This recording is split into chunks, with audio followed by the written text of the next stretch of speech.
ఎదురింటోళ్ళకొచ్చే పక్కింటోళ్ళకొచ్చే ఎన్కింటోళ్ళకొచ్చే మేమేం పాపం చేసినాం కావచ్చు మా ఒక్కలకే రాలే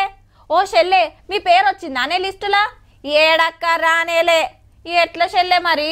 ఆఫీస్ కాడ అడిగితే మళ్ళా దరఖాస్తు పెట్టమన్నారు ఎన్ని మాటలు తిరగాలనో ఏం పాడో నువ్వు పోయినాడు నాకు చెప్పు జర నేను కూడా వస్తా గిట్లున్నాయి కొత్త కోపిన్ కారెట్ల కోసం తిప్పలు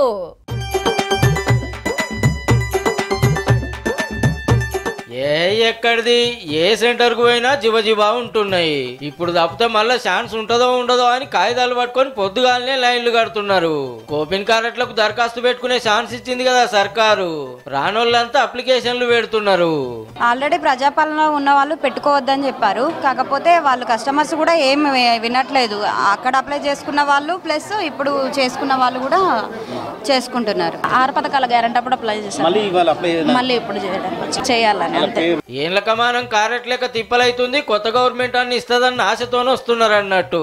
10 years పైన అవుతుంది లేదు అసలు ఇది 3వ సారి చేయడం రేషన్ కార్డు లేదు సార్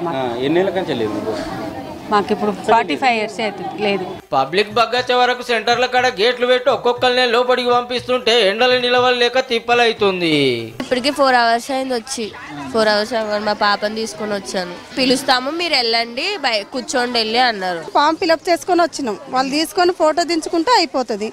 దానికి మేము 2 రోజుల నుండి తిరగాల్సి వస్తుంది అయితే మునుపు దరఖాస్తు పెట్టిన వాళ్ళు మళ్ళా పెట్టాల్సిన పని లేదు గిన్ని రోజులే అని టైం పెట్టలేదు ఎప్పుడైనా తీసుకుంటామంటున్నాడు పౌర సరఫరాల శాఖ కమిషనర్ చౌహాన్ సారు మీరు సుధా కాగితాలు కత్పలు తయారు పెట్టుకొని మీ దగ్గరలో ఉన్న సెంటర్ కు పోయిరాండ్రి